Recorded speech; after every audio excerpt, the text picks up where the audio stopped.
Hello and welcome to Liminal Sovereignty. It has been a while since we've done one of these, but today we are going to be doing the This Might Hurt a Little, no, the This Might Hurt Tarot Deck Special Edition. Now, this was a Kickstarter back in 2019, and since then, the creator of this deck, her name is Isabel Rotman, I believe.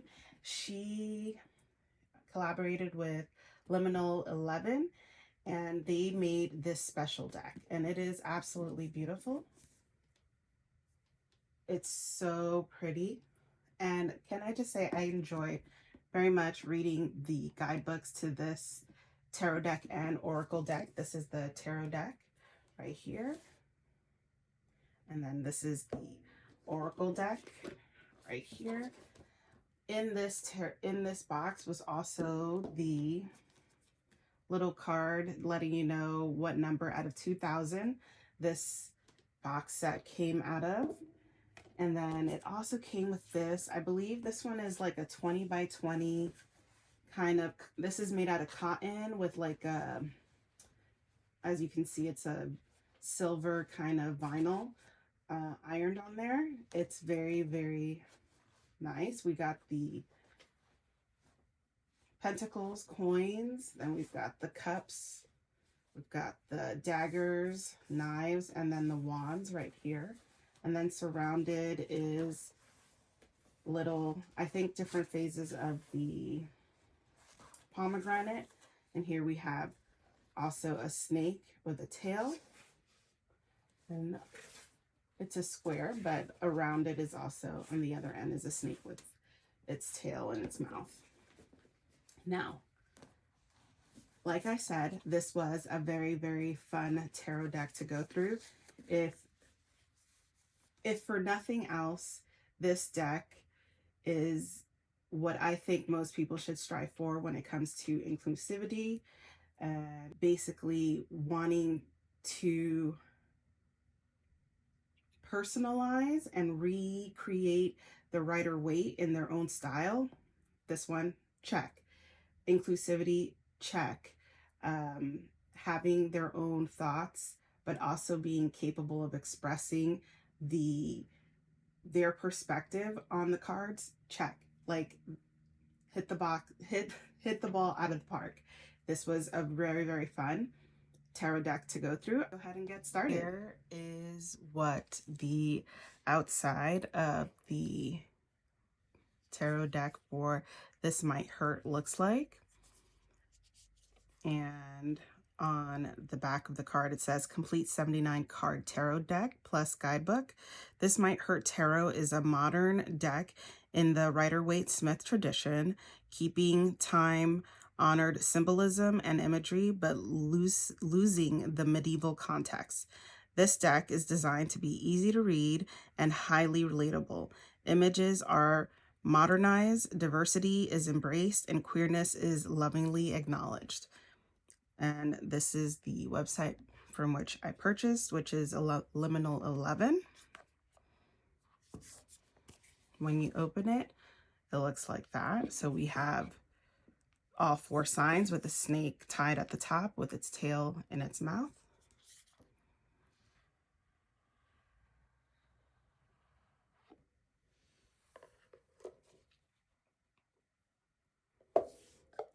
Here we have the Death, the Devil, the Empress, and I have to make sure this is covered.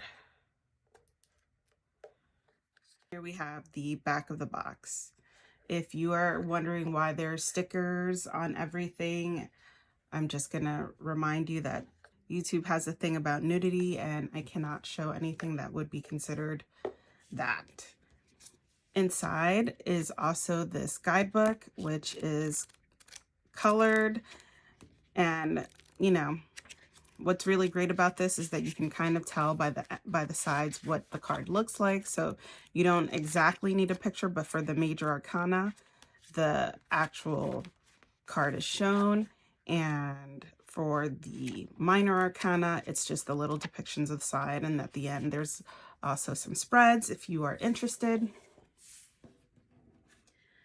This is what the deck looks like. It has this holographic gilding along the side of it. It is glossy, and because of the very subtle but still there nudity, I'm not going to show you the back of the cards. We're just going to flip through it like this. Here we have the Fool, who is a person holding on to a rose and a white rose, and they look like they're about to walk off a cliff like we usually see in the Fool, but he has his trusty companion, his dog, right there beside him.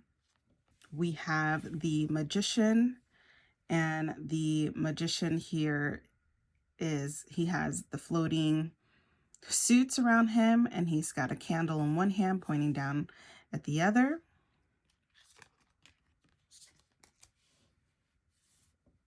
Here we have the High Priestess.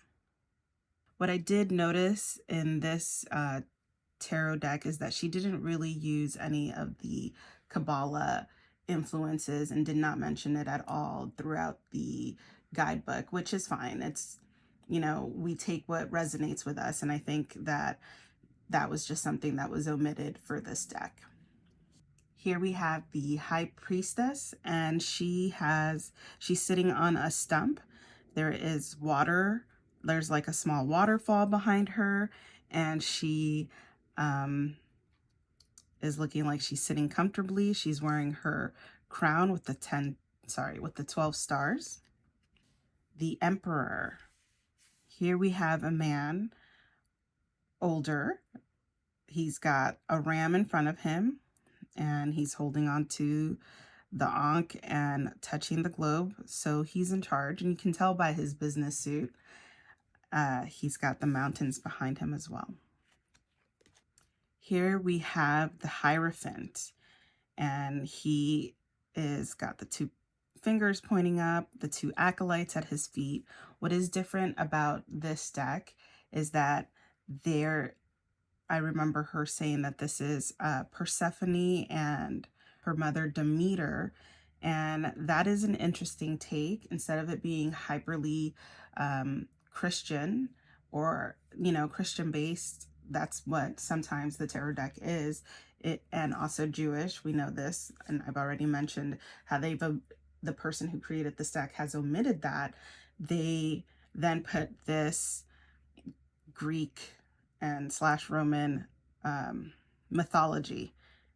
So Persephone with the pomegranate, and I'm going to say Demeter with the sickle, because Demeter is the representation of the seasons. Here we have the Lovers, and here we also have Eros, which in Roman mythology is Cupid. And again, we're moving away from kind of this heavily Christian connotation. The Chariot. This was this card definitely has a lot of movement. It makes me feel like she's definitely going, but it does not seem safe to me. Like, you can tell by her hair that she's moving, and by the smoke behind the motorcycles that there's movement. Here we have the Strength card, and she is a woman covered in florals, and so is the Lion. She seems safe. He seems to be letting her do that, so we have seen this before. Here we have the Hermit, the Wheel of Fortune. What is cool about this illustration of the Wheel of Fortune is the different elements on each corner. Usually there is a winged animal and or person in the original Rider-Waite, but here we have the element of air, rain with the fire, rain with the water, fire, and earth. The Justice card. This card shows a woman, just like it usually does in the Rider-Waite tarot deck. And what I like about this card is the subtle reminder of Ruth Bader Ginsburg in the neck collar. I think that's an homage to her, I'm not sure. Here we have the Hanged Man. Water is behind him. He's still enlightened and illuminated at the head. Death. Temperance. Here we have down at the back of the path here, as well as he still has 1 foot out and 1 foot in and alchemizing water and fire. Devil. This is an interesting depiction because usually we just see a male and a female being chained, but we have here people doing different things, drinking, possibly about to have sex, and the devil is smoking. So this is a card of overindulgence and addiction. The Tower. What I like about this card is it looks like a lighthouse, which is usually a place you seek, you try to look for guidance, and this is being struck down. So possibly what you're searching, where you're seeking refuge from is not in your service, and the waves crashing, it looks really neat. The Star. The Moon. Here we have kind of a reminder of the High Priestess with the black and the white here. And these look like females or people wearing wolf or dog masks, which is really neat. There's a lot that can be interpreted with that. The Sun. Now, what I appreciate about this one is that even though obviously people still have horses, I think it's more common for people to have pets like a dog. So when we have a child on a dog, it's more relatable. This is Judgment.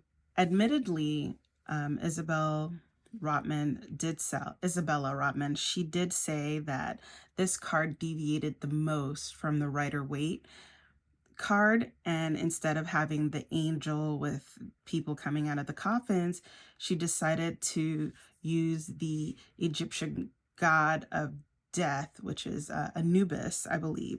And what he does to see as to whether or not your soul will ascend or will be destroyed forever is he will, when upon death, your heart would be weighed up against a feather. And then that just, it kind of still has that like reckoning. It's looking at your life and the choices that you made, and does this card favor those choices?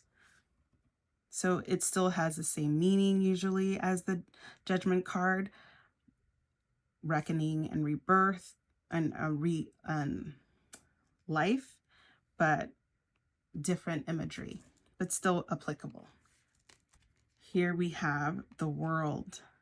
And in these 4 corners, we have, again, the elements of the suits, but they are the hands from the aces. We have 2 snakes with their tail in their mouths. This is a very, very beautiful card. One, you can't really tell because of the stars, but she has a little bit of rolls. And, you know, we know that doesn't.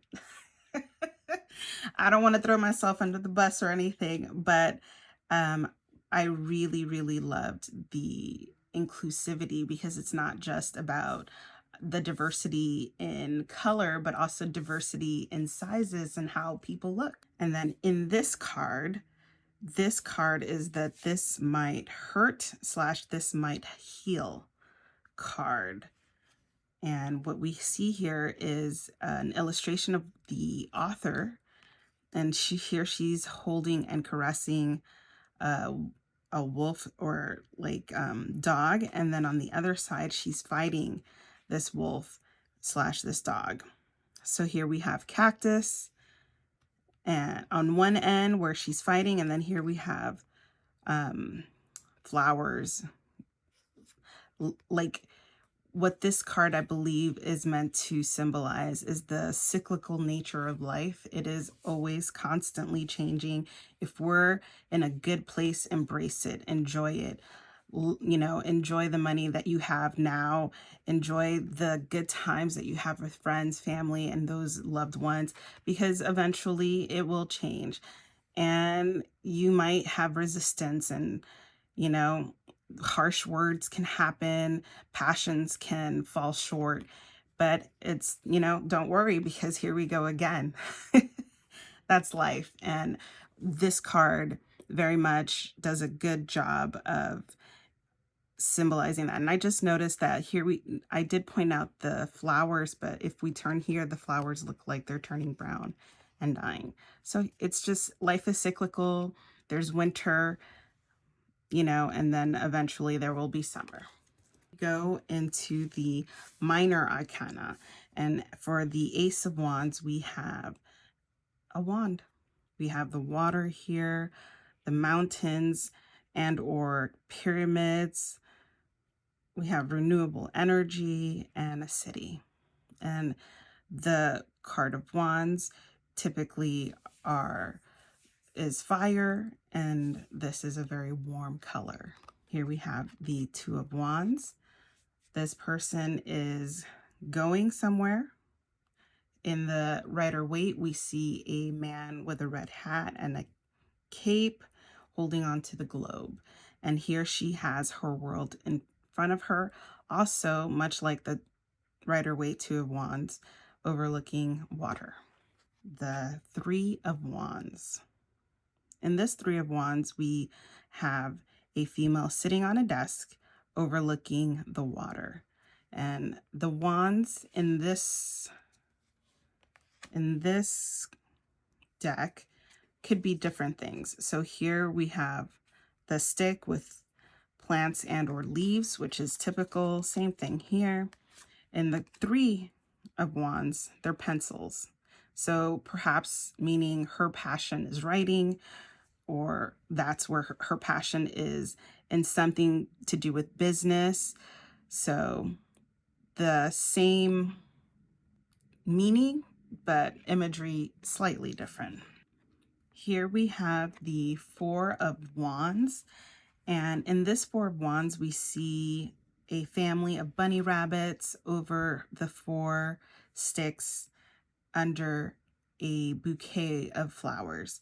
What I love about this card, because again, with this deck, her aim is to reach as many people to relate as possible. And we have animals here instead of people, because, you know, what your home looks like and whom you love and what family looks like to you may not be the same as everyone.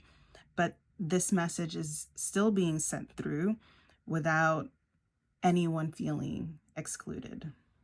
Five of Wands, we have 5 dogs fighting over sticks. This guy's got his stick. These two are fighting. This one's got 2. I think what was really great about this in the guidebook is that she mentioned that there's horseplay here, but no one's actually getting hurt. There's no blood drawn, and there's no like malice or bad intention, which kind of goes with the Five of Wands, in that there's lack of cohesion. There is misunderstanding, there's harshness, but it's mostly stemming from not having a plan. And I think this is very well illustrated. Here we have the Six of Wands, the Seven of Wands, the Eight of Wands. Here, wands are arrows, but it's I don't think that you can see this card and not think the regular Rider-Waite illustration of the Eight of Wands. What I think is interesting to help with the movement is that we have different animals running in the same direction. Now, what that means probably has more to do with whatever other cards is pulled with, because as we know with tarot, each card adds to the previous and the context is always important. Nine of Wands. I love that all these pens look like they've been chewed on at the top. That's very real. Wow, look at these 10 of wands. Those don't look like sticks. Those are like legit logs. And then there's a bird on top of it. So like the birds usually have to do with like air signs. Usually they remind us to think. And is this person thinking smart? I don't know. Doesn't look like it. Page of Wands. Here we have the Knight of Wands on a motorcycle. And there's movement. We can see that with the leaves flying away. And then the flames reminds us that this is a suit of fire. Queen of Wands. Usually in the Rider-Waite, we do have a queen holding on to a sunflower with her left hand and the wand with the right. But I want to know, because she did mention somewhere in the guidebooks that this cat belongs to her friend who this illustration is for. I wonder if the cat's ears actually look like this. And I know that that's random detailing, but, you know, question. And we know she's the queen, not only because it says it, but there's a crown at the top. Here we have the King of Wands. And this person is holding on to a wand, standing beside a bonfire. And there's a salamander right over here on the corner. They could be out in the desert, which obviously heat, this orange, this warm color kind of also adds to that. The Ace of Cups. There's a hand coming out of a cloud holding onto a mug that is overfilling with water. The Two of Cups. We have a couple in a loving embrace. The Three of Cups. We have three women absolutely enjoying their day, celebrating something, but are very much happy to be with one another. I love that this person's not wearing any shoes and her feet are touching the ground. Here we have the Four of Cups. And in this card, this female is looking like she's in meditation.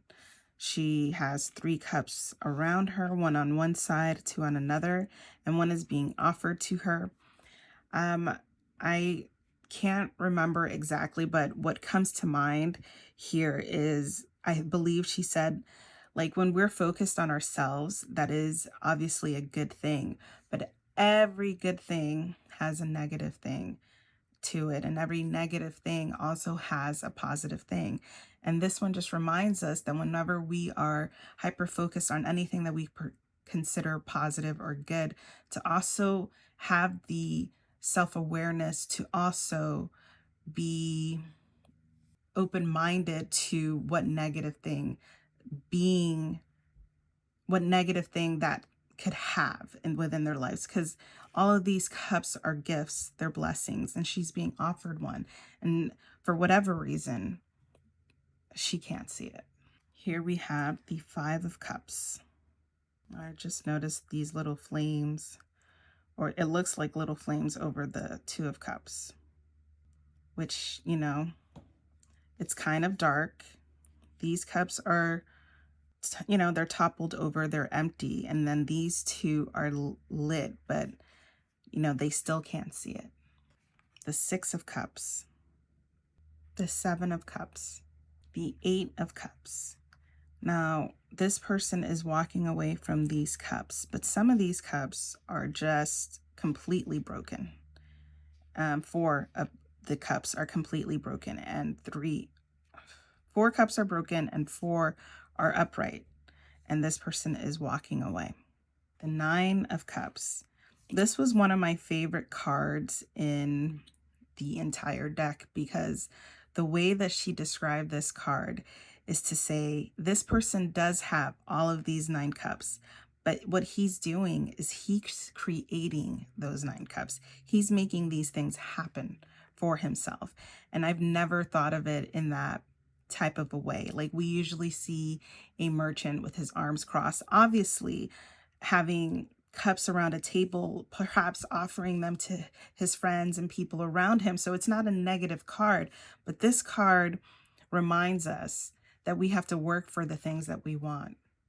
And then here we have the Ten of Cups, which is also a loving card that is described in the Rider-Waite. It's a male and a female hugging one another with children playing in the forefront and a house in the background.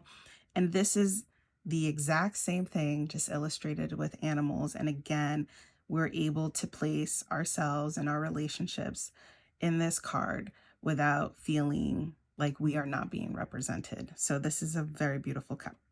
And I love that little heart there too. Here we have the Page of Cups. And this card is so real because when we see a person holding onto a cup and a fish like coming up out of it, that doesn't seem like reality, but you can see somebody maybe perhaps learning what kind of fish are within this environment and then like bringing a bag and like examining it through a see-through plastic bag. But a cup does not seem like something practical. And so this card is a great illustration of that. Here we have the Knight of Cups, and this is a person on a motorcycle. They are holding onto a hot beverage. We see Mercury wings like we usually do in the Rider-Waite, and their leather jacket has the Pisces symbol, also reminiscent of water. Here we have the Queen of Cups, and the Queen is right in between the water and the earth, holding onto a bowl. I really like the fish scale earrings. That's really cute. And here we have an older gentleman on a boat representing the King of Cups. And these waters are very, very choppy, but this person, they've been through worse, I'm sure, and they do not seem at all bothered by it, which a king would typically have that kind of sort of disposition where they've gone through a lot, and in this case emotional, and they can weather the storm. Here we have the Ace of Swords. Now this is like a more moody, like color-wise coloring of the Ace of Swords, but it's still new beginnings. We have the flowers on the sword like we see like the palm and the laurel wreath on the Rider-Waite, but in this one we see these flowers. The Two of Swords, the Three of Swords. Now this was also like a very cool illustration. In the regular Rider-Waite, there is a heart with 3 swords in it, but this just looks super painful because this animal has these 3 swords within its chest, but it is bleeding and it is in pain. And I feel like you can feel it within this card. So yeah, well done. What I like is that this swan is also white.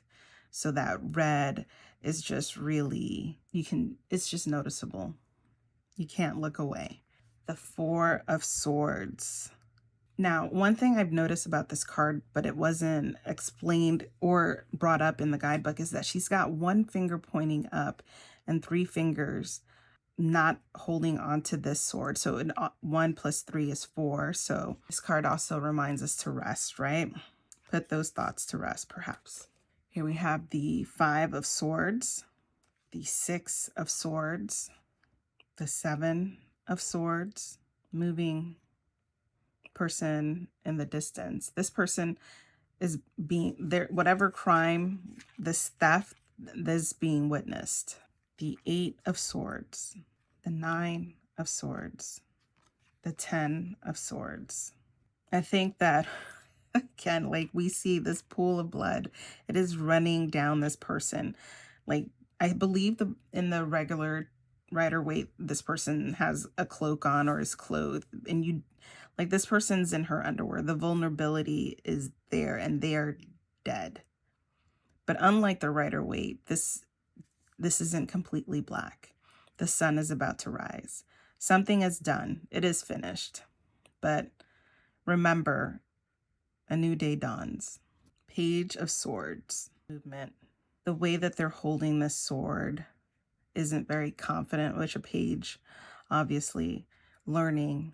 Here we have the Knight of Swords. This person's basically flying. They're moving so fast. I love this bird, the Queen of Swords, the King of Swords, the Ace of Pentacles, the Two of Pentacles, the Three of Pentacles. What I like about this card is 3 usually symbolizing community, collaboration, which this card obviously very well illustrates. The difference between this card and the regular Rider-Waite is that there's a very clear distinction between the architect, the builder, and the person, like the person who works at the church, like the priest or the pope. But this card, it tells me we're all together. They are all wearing the same uniform, but they all have different tasks. The Four of Pentacles, the Five of Pentacles. It always pains me to see any type of like it being so brutally cold and then having no shoes. That is bitter. The Six of Pentacles, the Seven of Pentacles.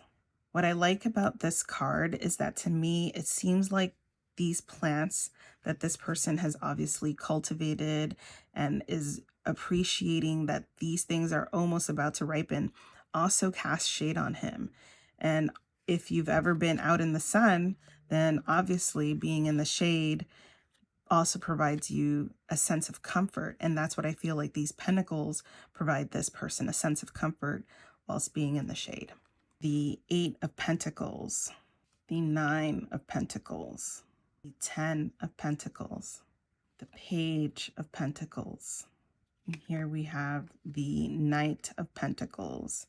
Not quite moving, but we also know that the Knight of Pentacles usually is the slowest knight, but this knight is overlooking, you know, farmland. They have what looks like a possible Taurus on their jacket, which is an earth sign. And then we have the Queen of Pentacles. And lastly, we have the King of Pentacles. This ram reminds me of the Emperor, Taurus.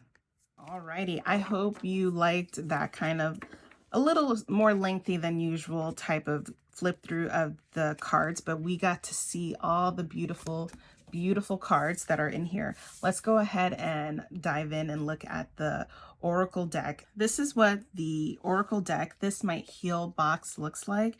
We see the sword, we see earth, a large farm with the sun rising, and then a feather. Alrighty, this is the guidebook. This guidebook is in black and white, and we go through each card and a description of it.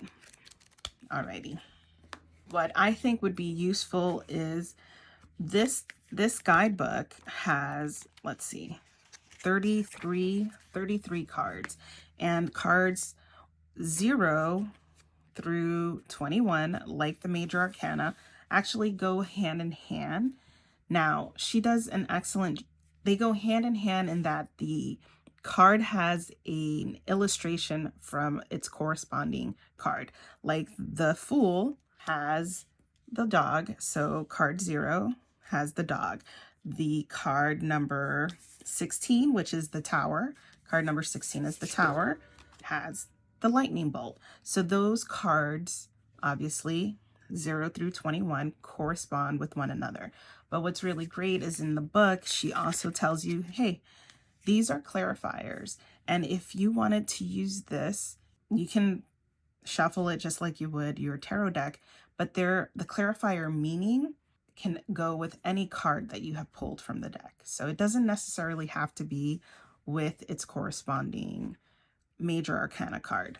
Now, after the 22 cards, she illustrates 3 cards for each element. So there would be 3 waters, 3 earths, 3 fires, and 3 of the last one that I didn't say. Let's go on ahead and flip through them.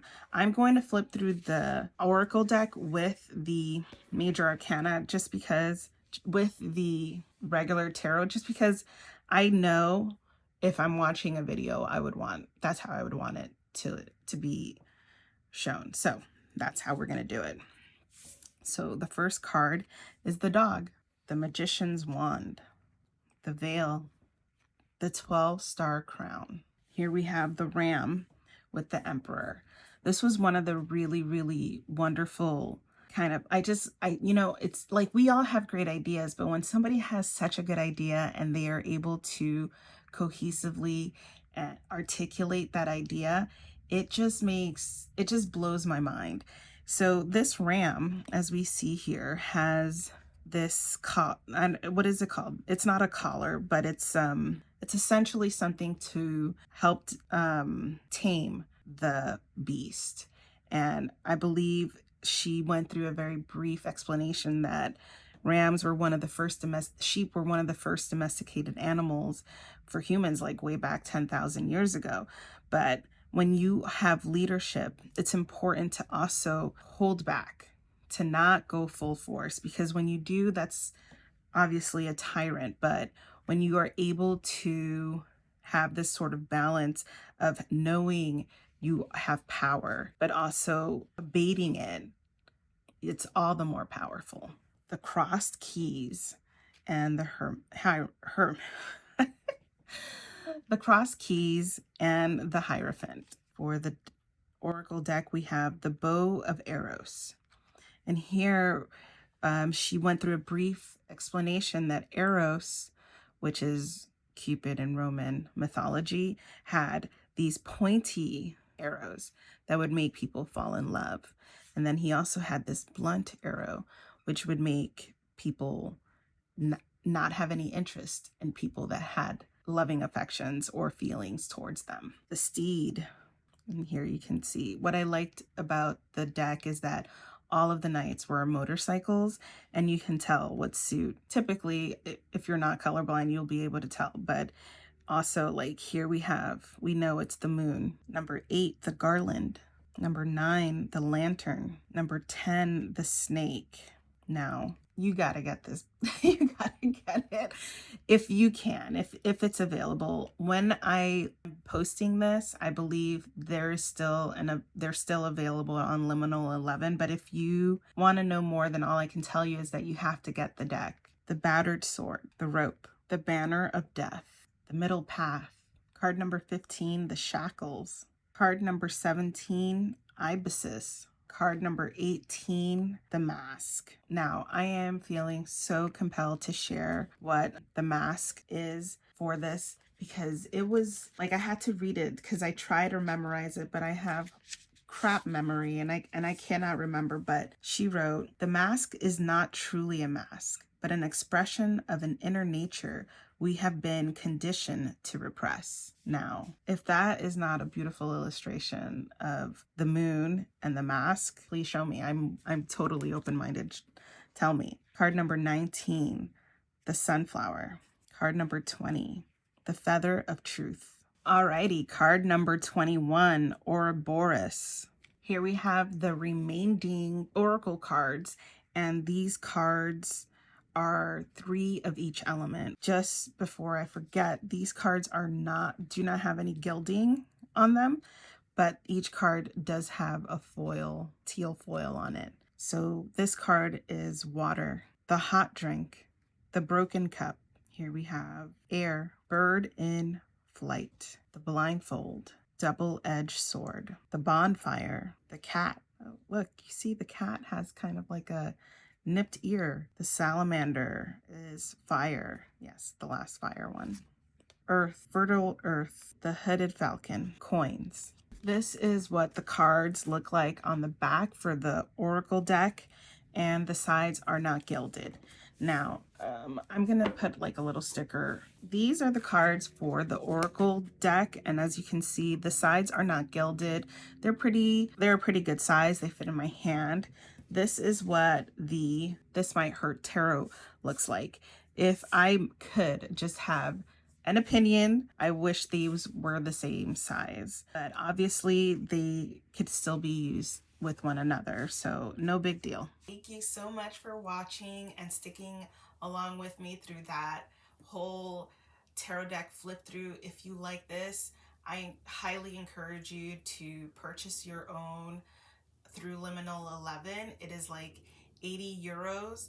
And if you purchase decks like I do through Kickstarter, 80 euros is not that much for a special edition, and you get so much, especially with the cloth and the 2 decks. And oh, I almost forgot.